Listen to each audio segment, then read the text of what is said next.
Good morning, welcome back to the channel. And you're like, Steve, that's not your normal background.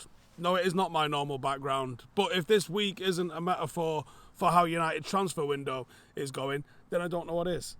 I came down here to what's normally sunny Cornwall, and much like United's transfer window, it started off great. It was planned out in advance, thought we knew what we were doing. When it gets down to the nitty gritty, it's been raining. It's been freezing. It's been a total washout. And I could say we didn't get what we need, but no, that's not necessarily the case. That's more the case for Manchester United. Manchester United haven't got what they need. We come into the last couple of days of the window, and it seems like all systems are go to try and get in a left back. And from what's shown a lot of promise a couple of weeks ago in terms of like, maybe we'll bring in Pavard, maybe we'll bring in Amrabat, we've got the striker that we was after. Okay, like, it's not perfect. This isn't a football manager style window where, you give yourself a load of cash and you're just going to go on a mad one. It was never going to be that. And those windows aren't really realistic unless you support PSG or a team in Saudi Arabia. So we got, or it appeared like we were going to get, enough people through the door that were going to tangibly improve the first 11.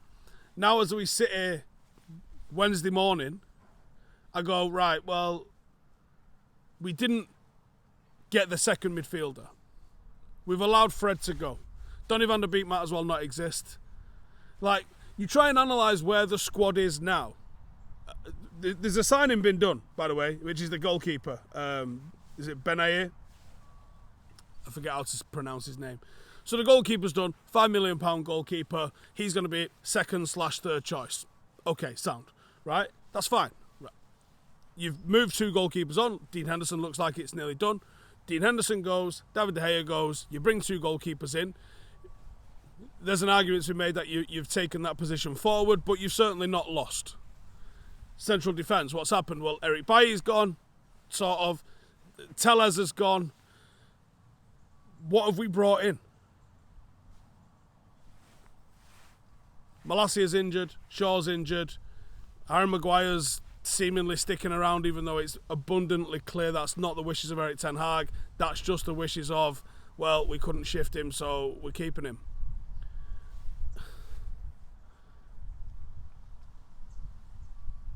I don't know how problematic it'll be having Harry Maguire. I don't know if he's a problem in the dressing room. I just don't know. I don't know.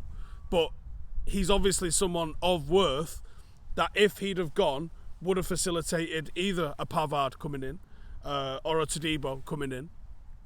And perhaps if we'd have managed to sell McTominay or Donny van der Beek, we might have brought in Amrabat. Amrabat isn't done, as in it's not over, but other teams have started circling. Atletico Madrid are now circling, and they don't mess about usually. So if United want to get this thing done, they're going to have to start sparking it and get this thing over the line. And then with the injury to Luke Shaw, with the seeming, and supposedly Amrabat's representatives are seeing their arse and kicking off all over the show, trying to make things happen. The injury to Luke Shaw, the current injury to Malacia, seemingly no desire to play Alvaro Fernandez, which I'm a little bit disappointed in, to be honest, because even though he's not got the experience, and yes, going to the Emirates would be a big, big ask for him as a starting left back. Like, is this almost not how youngsters get their opportunity? Throw him in at the deep end. Marcus Rashford started, albeit at home, against Arsenal in his first Premier League game. This is what youngsters do. If they're good enough, they will thrive, and if they're not, you'll soon know. So a little bit disappointed over the attitude to not throw him in. But what they do then do is they go and try and get Cucurella on a season-long loan. This is a position that we've got covered, unless he genuinely isn't a fan of Luke Shaw, which on the back of last season I'd have been surprised if that was the case, to be honest. So you're willing to bring in Cucurella for an injury. Now maybe Luke Shaw's injury is worse than we all expect, but you're willing to bring in Luke Shaw on the back of an injury to Cucurella. But Gravenberch was out there available on a loan. I just seen Taremi's moving for next to nothing. For 15 million or something like that. For 35 million, you could have had Taremi and Amrabat, and you would have really levelled this squad up. Like, I still think Mount was a good signing for United, or will be a good signing for United, but he's going to end up carrying the responsibility and the dissatisfaction of this window on his shoulders, because people look at him as the big money signing that doesn't quite fit. Now, Højlund might end up carrying that same thing as well if he doesn't hit the ground running and start scoring some goals. But very obvious we needed a striker, very obvious we needed a goalkeeper. Those two players are going to be a little bit inoculated from the grief that's undoubtedly going to come their way in a way that Mount probably isn't. And like I said, I think the signing of Mount makes a lot of sense in certain ways. I haven't seen him perform the duties I expected him to do yet, or in the role that I expected him to play in just yet, but I do think it'll come, and I think he maybe just needs a little bit more time to adapt to a new system. You know, if you think about some of Manchester City signings over the years, the ones that have actually worked, the likes of John Stones got put on ice for a year. So many times someone signs for one of the Pep teams and he just doesn't play them. He's like, no, they don't know the system yet, so I'm not going to play them. Like, why are Manchester...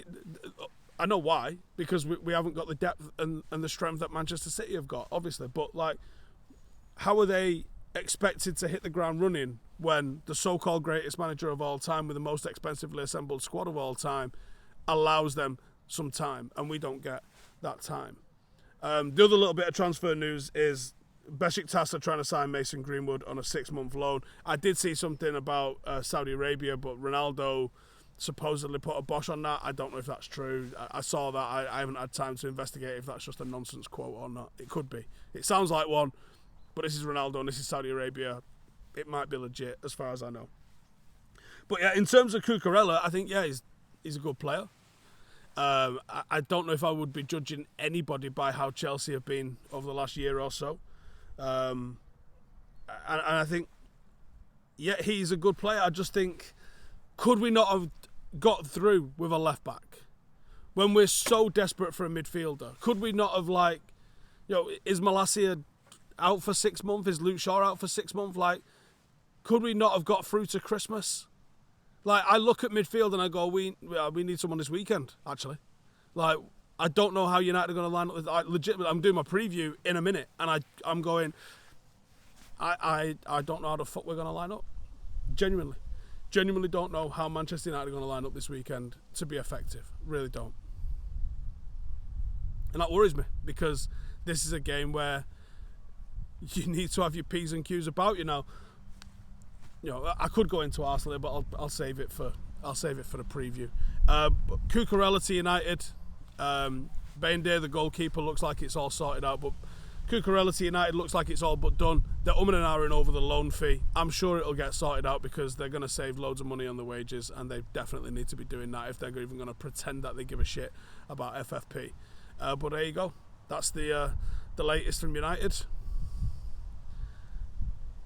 This feels like it's starting to unravel. This feels like we've been here before. And again, opposition fans can say what they want, but it all boils down to the Glazers, man. They've got zero desire for us to be successful. Every single person involved in a football club is trying to push for Manchester United to be successful, except the owners, except the people who matter the most. Frustrating, man. See you in a bit.